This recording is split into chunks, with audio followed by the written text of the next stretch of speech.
Pernah merasa nggak kalau hidup seperti sedang bercanda sama kita? Baru aja mulai bangkit, tiba-tiba kehilangan pekerjaan. Baru mulai bisa menabung, mendadak aja nih, ada kebutuhan yang menghabiskan semuanya. Baru mulai merasakan kebahagiaan, namun orang yang kita sayangi malah pergi. Terlintas aja di pikiran gitu, ya Allah, kenapa hidup seberat ini? Lalu tanpa sadar, malamnya kita mulai sulit tidur. Pikiran jadi kemana-mana, mulai overthinking, mulailah membuat skenario di kepala, lalu mulai menyalahkan diri sendiri, lingkungan, bahkan sempat kepikiran nyalahin Tuhan. Tapi coba ambil nafas dalam-dalam dulu. Kalau hari ini hidup memang terasa seberat itu, mungkin bukan karena masalahnya yang terlalu besar, tapi karena kita lupa satu kalimat sederhana.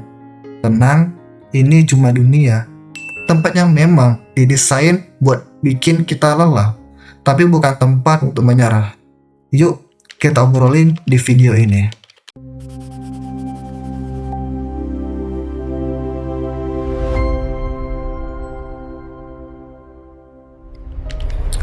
Pernah dengar quote, hidup yang kita pelukan adalah hidup yang orang lain impikan? Quote-nya terdengar sangat bijak, tapi yang ngerasain semua itu adalah kita. Hanya kita yang tahu gimana rasanya. Dan di saat posisi seperti itu, kita nggak perlu quote. Iya kan? Yang kita butuhkan hanyalah orang mengerti apa yang sedang kita rasakan. Namun, ada satu hal yang juga harus kita ketahui. Tempat kita tinggal saat ini, yaitu dunia. Kalau seandainya setiap kita mendapatkan ujian atau musibah, kita selalu terpuruk dan butuh waktu lama untuk bangkit, mungkin kita belum tahu hakikat dari dunia. Dunia itu setidaknya ada dua hal yang harus kita pahami. Pertama, dunia adalah tempat ujian, dan yang kedua, dunia bersifat sementara. Yuk, kita bahas satu persatu. Yang pertama nih, dunia tempat ujian. Kita di sini pasti pernah kehilangan. Dari kehilangan yang kecil, seperti kehilangan uang, sampai kehilangan yang besar, seperti kehilangan orang yang kita sayangi. Misalkan, kita juga pernah sakit, pernah merasakan susahnya mencari kerja, bahkan ada juga yang pernah dipecat dari pekerjaannya, dan setiap kita pasti pernah merasakan kemalangan dari hidupnya. Kira-kira, kalau kita ditanya satu kalimatnya menggambarkan kemalangan yang dialami seseorang, maka kalimat yang menenangkan adalah ini cuma ujian. Musibah ini adalah ujian dan kita semua paham teorinya, walaupun dalam pelaksanaannya yang agak susah. Mari kita perkuat pemahaman kita dengan mendengarkan firman Allah. وَلَنَبْلُوَنَّكُمْ بِشَيْءٍ مِّنَ الْخَوْفِ وَالْجُوعِ وَنَقْصٍ مِّنَ الْأَمْوَالِ وَالْأَنفُسِ وَالثَّمَرَاتِ وَبَشِّرِ الصَّابِرِينَ. Allah berfirman, dan kami pasti akan menguji kamu dengan sedikit ketakutan, kelaparan, kekurangan harta, jiwa, dan buah-buahan, dan sampaikanlah kabar gembira kepada orang-orang yang sabar.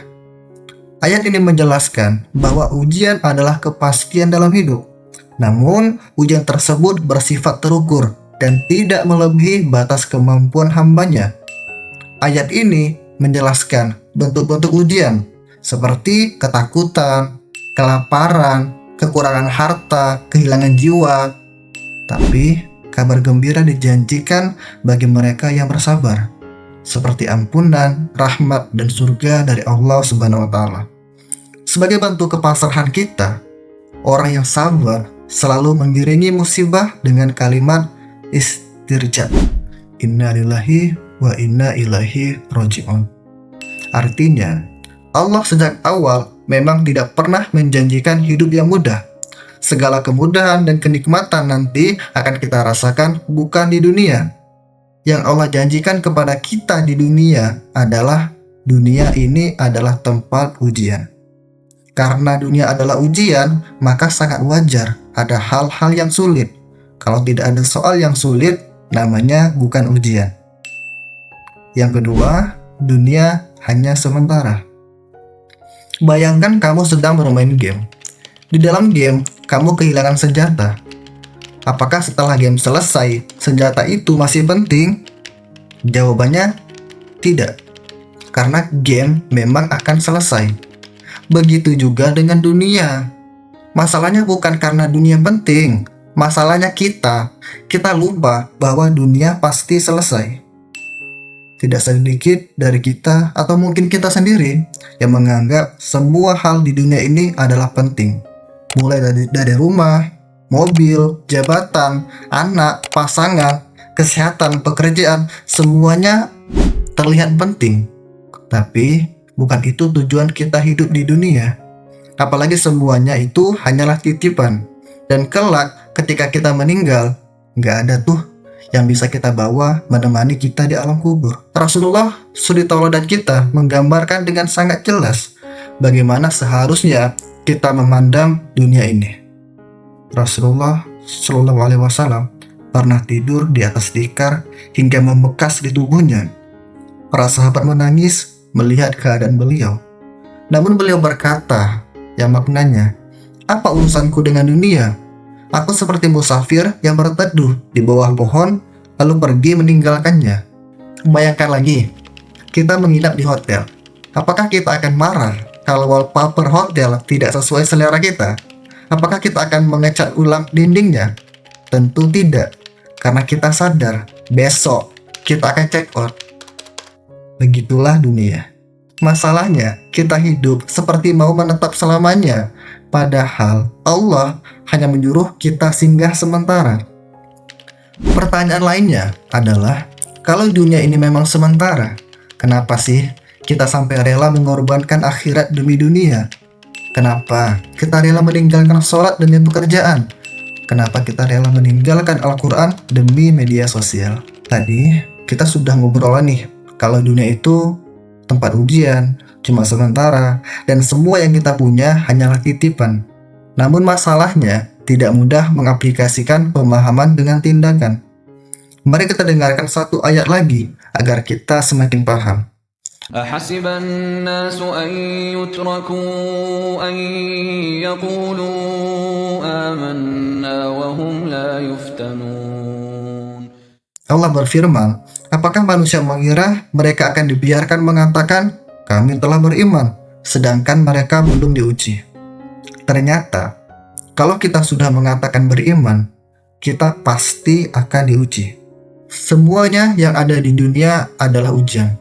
Kaya ataupun miskin, punya pekerjaan atau pengangguran, nikah ataupun membujang, punya anak ataupun tidak, semuanya adalah ujian. Dan Allah punya cara sendiri untuk menilai hambanya. Tugas kita mengerjakan ujian dengan sebaik-baiknya. Teman punya mobil baru, kita tenang. Tetangga renovasi rumah, kita juga tenang. Sahabat kita sudah nikah nih, kita tetap tenang. Sepupu punya anak, kita juga tenang. Kenapa kita bisa tenang? Karena kita tahu bahwa semua yang mereka dapatkan adalah titipan, dan itu ujian baru bagi mereka. Apakah dengan semua pencapaian itu makin taat kepada Allah atau malah makin jauh dari Allah? Dan kita sadar bahwa itu semua hanyalah sementara. Allah juga menyampaikan bahwa semua pencapaian di dunia itu tidak otomatis menjadikan bahagia. Semua pencapaian di dunia tidak menjamin orang itu menjadi tenang. Allah menyampaikan di dalam firman-Nya, hanya dengan mengingat Allah, hati menjadi tenang. Hari ini, mungkin ada di antara kita kehilangan sesuatu. Mungkin pekerjaan, mungkin usaha, mungkin orang yang kita cintai, atau mungkin kesehatan. Apapun itu, menangislah kalau memang ingin menangis. Sedih itu manusiawi, tetapi jangan sampai kesedihan membuatmu lupa kepada Allah. Karena yang hilang hanyalah dunia, sedangkan Allah masih bersamamu. Dan selama Allah masih bersamamu, tidak ada yang benar-benar hilang. Allah berfirman, لكي لا تأسوا على ما فاتكم ولا تفرحوا بما agar kamu tidak bersedih terhadap apa yang luput darimu, dan tidak pula terlalu gembira terhadap apa yang diberikan kepadamu. Sampai hari ini, berapa banyak masalah yang kita hadapi? Apakah ada masalah yang belum selesai? Apakah ada masalah yang tidak mampu kita hadapi? Apakah ada masalah yang ada di dunia membuat kita tidak tertidur selama berbulan-bulan? Ternyata, yang paling berat bukan selalu masalahnya. Seringkali yang paling berat adalah pikiran kita yang membesarkan masalah itu. Padahal, coba kita pikirkan, berapa banyak masalah yang dulu pernah membuat kita menangis, yang dulu terasa seperti akhir dari segala-galanya. Hari ini, sebagian besar bahkan sudah tidak kita pikirkan lagi. Artinya apa? Bukan masalahnya yang berubah, tapi waktu membuat kita sadar bahwa ternyata masalah itu tidak sebesar yang kita bayangkan. Lalu bagaimana dengan masalah yang sedang kamu hadapi hari ini? Mungkin rasanya memang berat, mungkin memang menyakitkan, dan Islam tidak pernah melarang kita merasa sedih. Tetapi Islam mengajarkan satu cara pandang yang bisa membuat hati tetap tenang, bahkan ketika dunia sedang tidak baik-baik saja. Cara pandang itu sederhana, 2 kata saja. Tenang, ini cuma dunia. Bukan berarti masalahmu dianggap sepele, bukan. Bukan berarti kita tidak boleh berusaha, bukan. Tetapi kita sedang diingatkan bahwa apapun yang sedang membuatmu menangis hari ini, semuanya berada di tempat yang sama. Tempat yang sifatnya sementara, tempat yang suatu hari pasti kita tinggalkan. Karena sesungguhnya dunia ini bukan rumah kita. Dunia hanyalah perjalanan menuju kehidupan yang sebenarnya. Besok pagi, mungkin masalahmu belum selesai, utangmu belum lunas, pekerjaanmu belum kembali, penyakitmu mungkin masih ada. Tetapi semoga setelah video ini, cara pandangmu berubah. Karena ketika cara pandang berubah, masalah yang sama bisa terasa jauh lebih ringan. Ingat satu kalimat ini, tenang, cuma dunia.